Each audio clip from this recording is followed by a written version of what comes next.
عافیت الابدان و شفائها و نور الابصار و ضیائها و روح الارواح و غذائها وعلى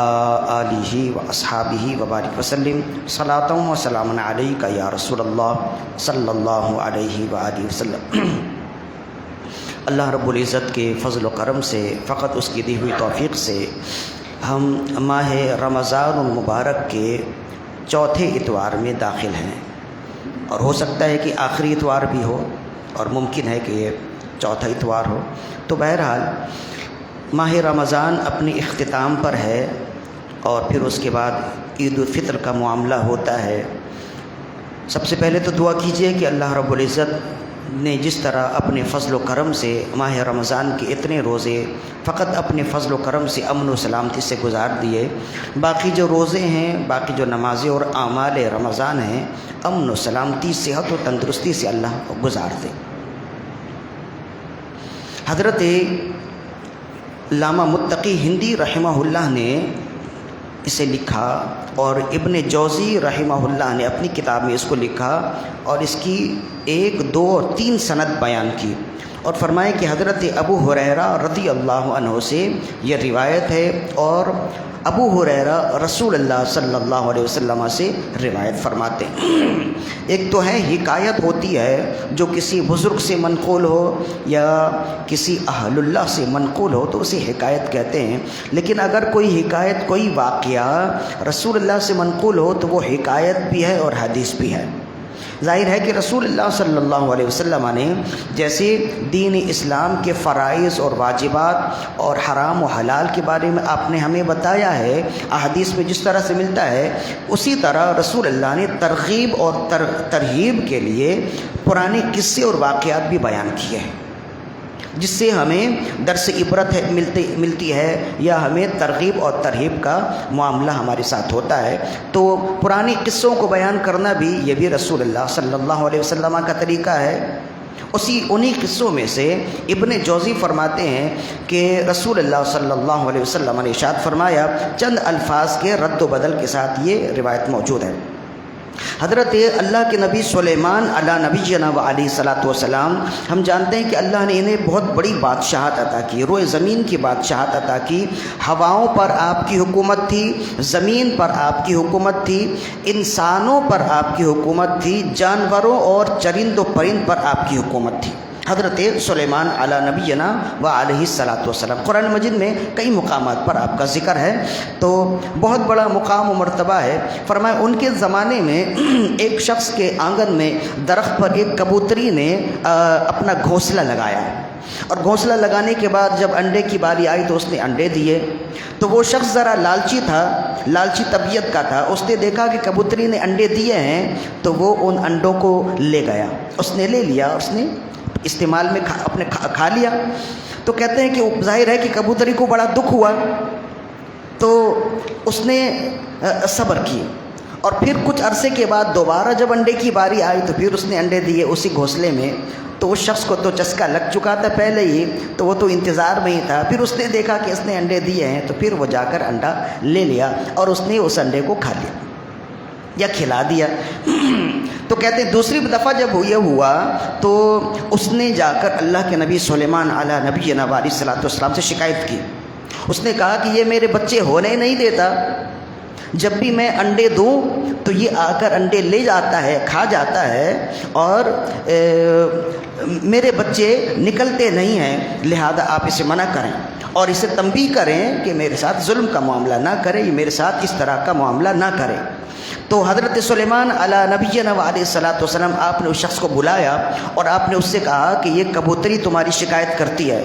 کہ تم اس کے بچے نکلنے نہیں دیتے، اس کے انڈے لے لیتے ہو، لہذا اب خبردار، 2 بار تم ایسا کر چکے ہو، اب آئندہ مت کرنا۔ تو اس نے وعدہ کیا کہ میں آئندہ نہیں کروں گا۔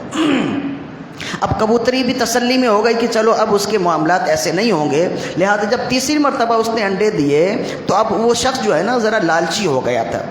تو اس نے دیکھا، تو ذہن میں اس کے خیال آیا کہ اللہ کے نبی سلیمان علیہ نبینا و علیہ الصلاۃ والسلام وہ اللہ کے نبی ہیں، اتنی بڑی ملکیت ہے، اتنی بڑی بادشاہت ہے، انہیں کہاں اس کا بات کی فکر ہے کہ میں کیا کر رہا ہوں۔ انہیں بڑے بڑے ان کے ساتھ معمولات ہیں، بڑے بڑے ان کے مسائل ہیں، وہ ان مسائل میں ہوتے ہیں، ان معمولات کو حل کرنے میں ہوتے ہیں، یہ چھوٹی چھوٹی چیزوں میں ان کی توجہ تھوڑی جاتی ہے۔ تو بہرحال اس نے رفع دفع کر دیا، اس نے اس بات کو بھلا دیا، اور جو وعدہ کیا تھا وہ وعدہ وہ بھول گیا۔ لہذا اس نے جب کبوتری نے انڈے دیے تو تیسری دفعہ بھی وہ چڑھا اور اس نے انڈے لے لیے۔ جب تیسری دفعہ جب انڈے لے لیے تو حضرت سلیمان علی نبینا و علیہ الصلوۃ والسلام کے پاس تیسری دفعہ بھی کبوتری گئی، اور اس نے جا کر کہا تو حضرت سلیمان علی نبینا و علیہ الصلوۃ والسلام نے بڑے ہی غصے کا اظہار کیا۔ اب آپ جلال میں آئے، اور آپ نے جلال میں آنے کے بعد اب آپ نے اس کبوتری سے کہا کہ اب تم جاؤ، اب تسلی کے ساتھ انڈے دو، اب تمہارے انڈے کو کوئی چھوئے گا نہیں، تمہارے انڈے کو کوئی نقصان نہیں پہنچائے گا۔ آپ نے 2 جنوں کو اس درخت کے دائیں بائیں کھڑا کروا دیا، 2 بڑے طاقتور جن، جو ایک مشرق کا ہے اور ایک مغرب کا ہے، آپ نے کھڑا کروا دیا۔ اور عبارت میں موجود ہے، آپ نے فرمایا کہ اگر وہ شخص دوبارہ آئے تو ایک پیر تم پکڑنا، دوسرا پاؤں تم پکڑنا، اور ایک کو مشرق کی طرف کھینچنا، دوسرے کو مغرب کی طرف، بیچ میں سے 2 ٹکڑے کر دینا، اس طرح سے اسے ختم کر دینا کہ وہ اس طرح سے بار بار میری حکم عدولی کرتا ہے۔ تو اب 2 جن جا کر کھڑے ہو گئے اس درخت کے سامنے اور اس کی حفاظت کرنے لگے۔ ظاہر ہے کہ اللہ کے نبی حضرت سلیمان علیہ الصلوۃ والسلام کی تابعداری انسان بھی کرتے تھے، جنات بھی کرتے تھے، چرند و پرند بھی کرتے تھے، سبھی آپ کی تابعداری کرتے تھے، قرآن مجید میں آیت موجود ہے۔ تو اب حضرت سلیمان علی نبینا علیہ الصلوۃ والسلام نے جب جنوں کو کھڑا کر دیا، اب کبوتری نے جب انڈے دیے تو کہتے ہیں کہ وہ شخص پھر چڑھا اور اس نے انڈے لے لیے، بڑی آسانی کے ساتھ لے لیے، اور جنات کچھ بھی نہ کر سکے۔ اب جب کبوتری نے آ کر تیسری چوتھی دفعہ حضرت سلیمان علی نبینا علیہ الصلوۃ والسلام سے شکایت کی، آپ کو بڑا غصہ آیا، آپ کو بڑا جلال آیا، اور آپ نے پہلے تو ان جنوں کو بلایا، پھر اس شخص کو بھی بلایا، اور جنات سے کہا کہ میں نے تو تمہیں حکم دیا تھا کہ اب اگلی دفعہ اگر ایسا ہو تو اسے چھوڑنا نہیں ہے، اسے کیفر کردار تک پہنچا دینا، اسے نشان عبرت بنا دینا، تم نے ایسا کیوں نہ کیا؟ تو وہ کہنے لگے کہ ہم تو اسی انتظار میں تھے کہ اگر وہ آیا تو ہم اس کے ساتھ ایسا کریں گے، اور بہرحال وہ آیا، اور جب وہ انڈے لینے لگا تو ہم نے ارادہ کیا کہ آپ کے حکم کے مطابق ہم اسے ختم کر دیں، ہم اسے نیست و نابود کر دیں۔ ہم ابھی ارادہ ہی کر رہے تھے، ہم اسے پکڑنے کا ارادہ ہی کرتے تھے کہ اللہ کی جانب سے 2 فرشتے آئے اور انہوں نے ہمیں پکڑ لیا، ہمیں منع کر دیا، اور ہم میں سے ایک کو اٹھا کر مشرق میں پھینکا، دوسرے کو اٹھا کر مغرب میں پھینکا۔ تو حضرت سلیمان علی نبینا علیہ الصلوۃ والسلام نے جب یہ سنا، آپ نے فرمایا معاملہ اتنا آسان نہیں ہے جتنا میں سمجھ رہا تھا۔ پھر آپ نے اس شخص کو بلایا، اور اس شخص کو بلا کر آپ نے پوچھا، تو اس شخص نے پہلے تو معافی کا اظہار کیا، معذرت کا اظہار کیا، اس نے کہا مجھ سے غلطی ہوئی اور میں لالچ میں آ گیا تھا، اس وجہ سے میں نے ایسا کیا۔ تو بہرحال حضرت سلیمان علی نبینا علیہ الصلوۃ والسلام نے پھر اس سے پوچھا کہ اچھا معاملہ ایسا کیا ہوا کہ میں نے تو تمہیں مارنے کے لیے، میں نے تمہیں قتل کروانے کے لیے 2 بڑے بڑے جنات منتخب کیے، مقرر کیے، درخت کے دائیں بائیں متعین کیے، لیکن تم بچ گئے، ایسا کیا ہوا؟ کہا کہ مجھے تو ایسا کچھ معلوم نہیں ہے، بس یہ ہے کہ جب میں انڈا لینے لگا، وہاں درخت تک پہنچنے کے لیے، گھونسلے تک پہنچنے کے لیے، انڈے لینے کے لیے جانے لگا، جانے سے پہلے میں نے ایک سوکھی روٹی کا ٹکڑا خیرات کر دیا تھا۔ حضرت سلیمان علیہ الصلوۃ والسلام نے فرمایا بس یہ ایک سوکھی روٹی کا ٹکڑا خیرات کرنے کا بدلہ ہے، اس کا صدقہ ہے کہ اللہ نے اس خیرات، اس صدقہ کے سبب سے 2 طاقتور فرشتے مقرر کر دیے، جنہوں نے 2 طاقتور جنات کو ختم کر دیا اور تم سے بلاؤں کو دور کر دیا۔ امام ابن جوزی رحمہ اللہ یہاں بیان کرنے کے بعد فرماتے، اس سے معلوم ہوتا ہے کہ بلا کس قدر طاقتور کیوں نہ ہو، صدقہ و خیرات ہر طرح کے بلاؤں کو دور کر دیتے ہیں۔ لہذا ہماری زندگی میں ہم اچھے اعمال بھی کرتے ہیں، لیکن ان معمولات میں ہم ذرا سے کمزور ہیں۔ صدقہ و خیرات چلتے پھرتے صدقہ و خیرات، دیکھیں ایک تو ہے زکوٰۃ، وہ تو ہے واجب ہی، جو صاحب نصاب ہیں، جو اہل خیر ہیں، جو اہل مال ہیں، جن کے پاس نصاب موجود ہے، اور اس کے بارے میں نصاب ہم پچھلی نشست میں بیان کر چکے، تو ان پر تو زکوٰۃ دینا واجب ہی ہے۔ زکوٰۃ کے علاوہ جو اللہ کی راہ میں خیرات کی جائے اس کو خیرات بھی کہتے ہیں، اسے صدقات بھی کہتے ہیں، اسے حسنات بھی کہتے ہیں۔ تو صدقہ و خیرات یہ بھی انسان کی زندگی میں بدلاؤ کا بہت بڑا باعث ہوتا ہے، بہت سی بلاؤں کو، بہت سی مصیبتوں کو یہ روک دیتا ہے۔ اسی وجہ سے رسول اللہ صلی اللہ علیہ وسلم نے فرمایا، یہاں تو وہ حدیث نہیں ہے، وہ انشاءاللہ ہم اگلی نشست میں پڑھیں گے، آپ نے فرمایا اپنی بیماریوں کا علاج صدقہ دے کر کیا کرو،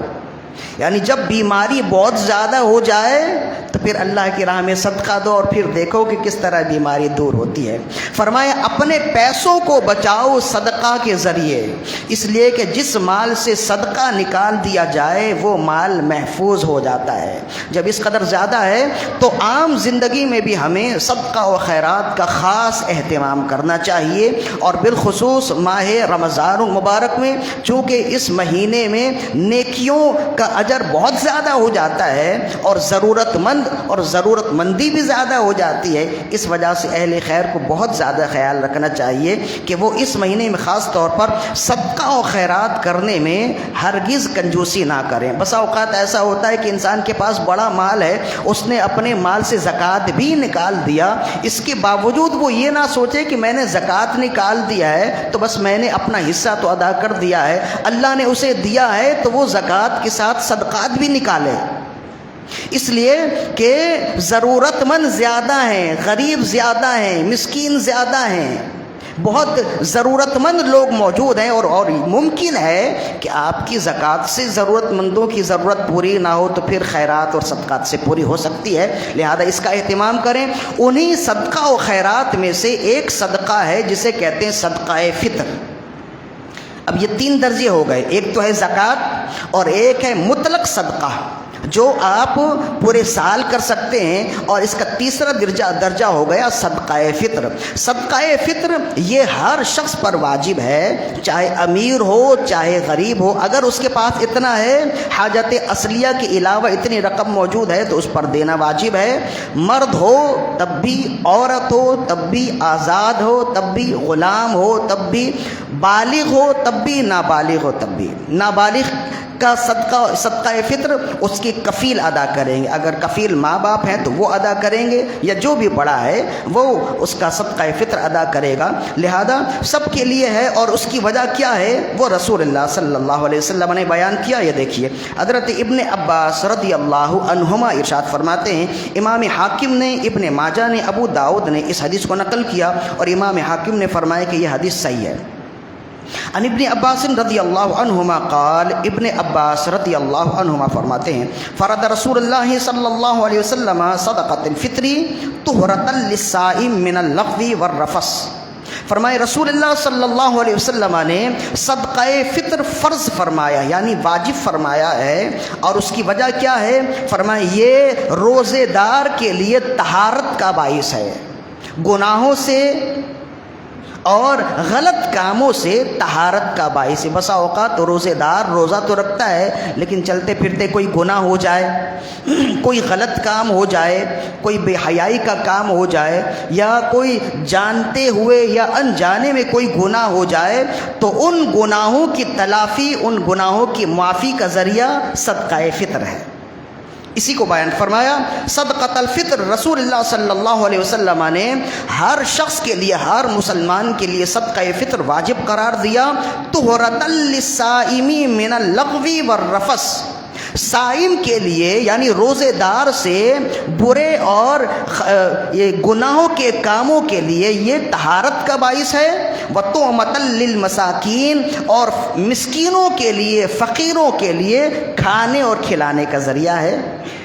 ظاہر ہے کہ مسکین اور فقیر، ظاہر ہے کہ ماہ رمضان میں اخراجات سب کے بڑھتے ہیں،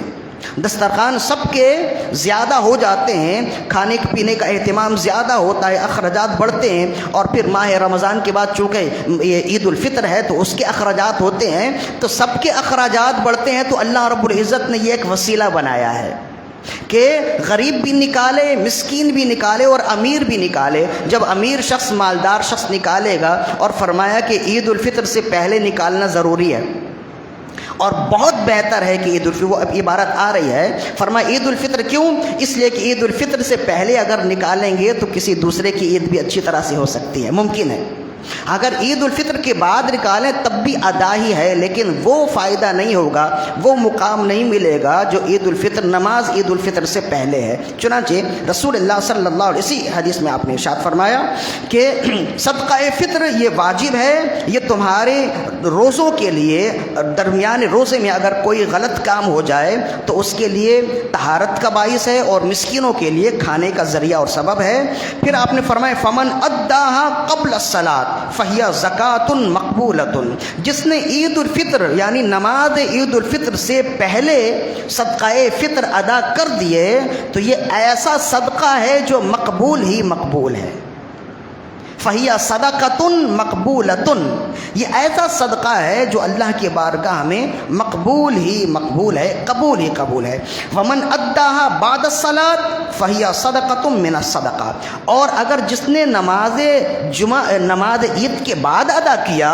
تو وہ بھی صدقہ میں سے ایک صدقہ ہے، پھر وہ اس میں قبولیت کی سند نہیں ہے، اللہ چاہے تو قبول کر لے اور اللہ چاہے تو قبول نہ کرے، لیکن نماز عید سے پہلے اگر جس نے ادا کیا تو رسول اللہ نے فرمایا وہ قبول ہی قبول ہے۔ لہذا صدقہ فطر یہ بھی دینا ہر ایک کے لیے ضروری ہے، اس کا بھی خوب اہتمام کیجئے، ایک، اور دوسرا یہ ہے کہ نماز عید یعنی عید الفطر سے پہلے دینے کی کوشش کیجئے تاکہ آپ کا یہ صدقہ مقبولہ بن جائے۔ اس کی وجہ کیا ہے؟ اس کی وجہ یہ ہے کہ مسکین کے لیے فائدے کا باعث ہو، اور آپ کی تمام عبادات رمضان بالخصوص روزوں کے لیے طہارت کا باعث ہو۔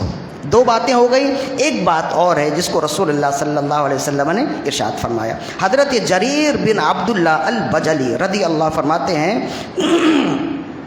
کہ حضرت منذری نے، حافظ المنذری نے الترغیب میں اس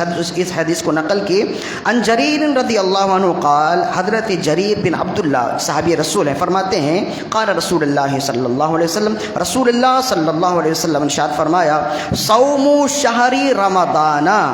ماہ رمضان کے روزے، معلق بین السماء والارض، زمین اور آسمان کے درمیان میں ٹھہرے رہتے ہیں، معلق رہتے ہیں، ٹھہرے رہتے، رکے رہتے ہیں، ولا یرفع الا بزکات فطر، جب تک وہ شخص فطرائے زکات یہ صدقہ فطر ادا نہ کر لے تب تک اس کے روزے آسمان کی جانب نہیں جاتے۔ تو یہ جو ہے نا اس صدقہ فطر، یہ یوں سمجھ لیجئے کہ ایک دوسری روایت میں ہے، یوں سمجھ لیجئے کہ ہمارے روزوں کے لیے پر کی مانند ہے، کہ جب ان میں صدقہ فطر آ جائے تو پر لگ جاتے ہیں، پھر یہ اپنے رب کی بارگاہ میں پہنچتے ہیں، ورنہ زمین و آسمان کے درمیان میں ٹھہرے رہتے ہیں، معلق رہتے ہیں۔ جب اتنا بڑا سبب ہے، جب اتنی بڑی بات ہے تو اس کو ادا کرنا چاہیے۔ یہاں تک تو بات ہو گئی۔ اب یہ ہے کہ صدقہ فطر کس قدر کتنا ہے، تو ہمارے ہاں 150 بھی نکال سکتے ہیں، 170 بھی نکال سکتے ہیں۔ 2.25 کلو گندم کی قیمت جو ہوتی ہے اسی قیمت کے مقدار میں یہ نکالا جاتا ہے، بچے کے لیے بھی ہے، بڑے کے لیے، سب کے لیے ہے، تو زیادہ ہی سمجھ کر نکال دیتے ہیں، 150 بھی ہو سکتا ہے، 170 بھی نکال دینا بہتر ہوتا ہے، لہذا ہر ایک شخص کے لیے 170 نکالے۔ یہاں ایک بات اور ہے جو بہت خاص ہے، اور ہمارے محدثین نے بڑے درد کے ساتھ اس کو لکھا ہے۔ فرماتے ہیں کہ انسان کی طبیعت ایک جیسی نہیں ہوتی ہے، اور انسان کی حیثیت بھی ایک جیسی نہیں ہوتی ہے۔ کوئی مالدار ہوتا ہے، بہت مالدار ہوتا ہے، اور کوئی تھوڑا مالدار ہوتا ہے، کوئی اس سے بھی کم ہوتا ہے، کوئی بالکل غریب ہوتا ہے۔ تو اللہ رب العزت نے سب کا خیال رکھا ہے، جس طرح عید الاضحیٰ میں ہے، عید الاضحیٰ میں قربانی کے لیے یہ جو مختلف جانور رکھے گئے نا، چھوٹے بڑے چھوٹے بڑے، اور پھر آخر میں جا کر حصے، اس کی وجہ یہی ہے، اس کی وجہ یہ بیان کی گئی کہ جو بہت مالدار ہے وہ بڑا جانور قربانی کرے، جو تھوڑا مالدار ہے وہ چھوٹا جانور قربان کرے، بکرے ہیں، بھیڑ بکرے ہیں وہ کر دے، اور جو اس سے بھی کمتر ہے تو پھر وہ کوئی حصہ لے لے جس میں اس کا بھی حصہ مل جائے گا، اسے بھی ثواب مل جائے گا۔ تو یہ جو قربانی کے 3-4 درجے ہیں نا، اس کی وجہ یہ ہے کہ انسان کی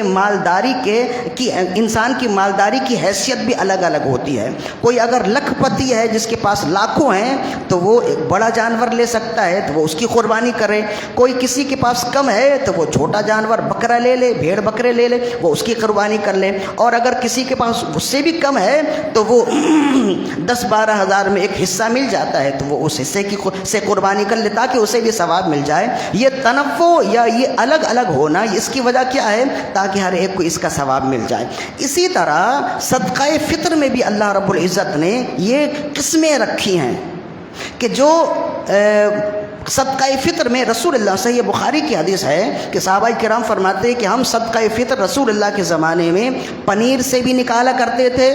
کھجوروں سے بھی نکالا کرتے تھے، کشمش سے بھی نکالا کرتے تھے، جو سے بھی نکالا کرتے تھے، گندم سے بھی نکالا کرتے تھے۔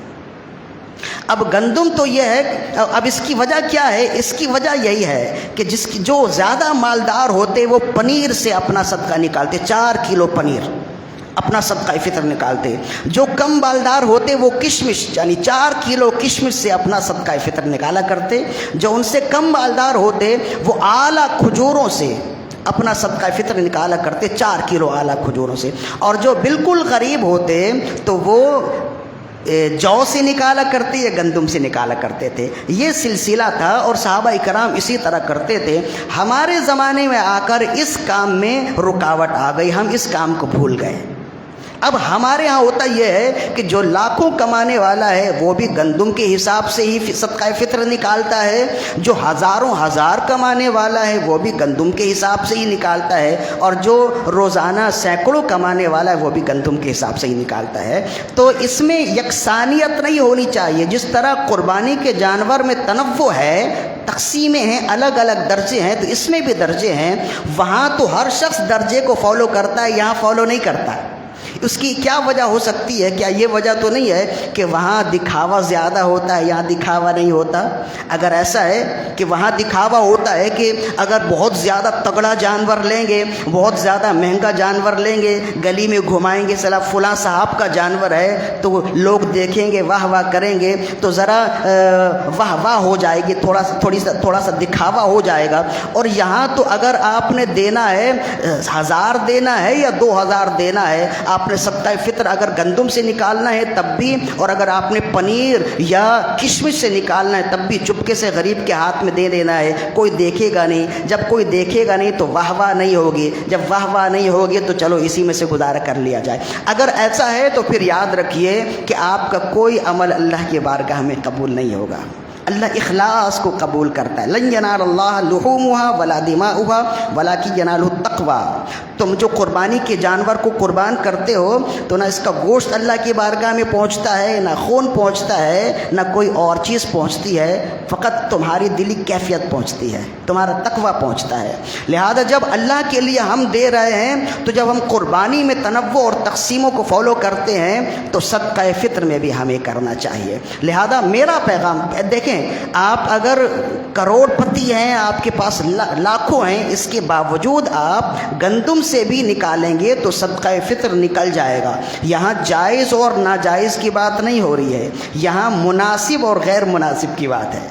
لہذا جو اچھا کمانے والے ہیں انہیں چاہیے کہ اللہ کی بارگاہ میں شکرانہ پیش کرتے ہوئے وہ کشمش کے ذریعے سے صدقہ فطر نکالیں یا اعلیٰ کھجوروں کے ذریعے سے صدقہ فطر نکالیں، جو 1600-1700 روپے بن جاتے ہیں، تاکہ اللہ کی بارگاہ میں جب آپ صدقہ فطر دیں تو خلوص نیت سے دیں، اور یہ آپ بتا کے دیں کہ یا اللہ تو نے جو دیا ہے تیرے دیے سے تیری راہ میں دے رہا ہوں۔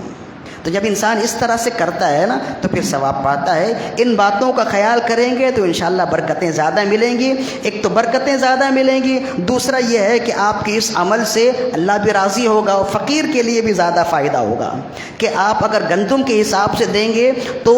150 یا 170 روپے فقیر کے ہاتھ میں پہنچے، اور اگر آپ اعلیٰ کھجور 4 کلو اعلیٰ کھجوروں کے حساب سے دیں گے تو 1600-1700 فقیر کے ہاتھ پہ پہنچ جائے، یا کشمش کے حساب سے دیں گے تو مزید اور 2-3 ہزار فقیر کے ہاتھ پہ پہنچے، تو اس کے لیے بھی فائدہ ہوگا۔ اور آپ کے لیے فائدہ یہ ہوگا کہ آپ کی خلوص نیتی ظاہر ہو جائے گی، آپ کے دل میں جو اللہ کی محبت ہے، اللہ کی اطاعت و بندگی ہے، وہ بہت زیادہ واضح ہو جائے گی۔ تو یہ بھی مناسب ہوتا ہے کہ ہمیں چاہیے کہ ان باتوں پہ بھی عمل کیا جائے۔ اب دینا کس کو ہے؟ فقیر کو دینا ہے، مسکین کو دینا ہے۔ یہ ادارہ آپ کے سامنے ہے، ہر سال آپ اس ادارے کا خیال کرتے ہیں۔ مسجد ہے، اس کے ساتھ مدرسہ ہے، اس مدرسے میں کئی قاری صاحبان ہیں جو آپ ہی کے بچوں کو درس دیتے ہیں، پڑھاتے ہیں۔ پھر بچوں کے لیے یہاں پہ انتظام غیر مناسب تھا تو مسجد کے قریب ہی انتظام کر دیا گیا ہے، وہاں کا نظام بھی یہاں سے ہی چلتا ہے۔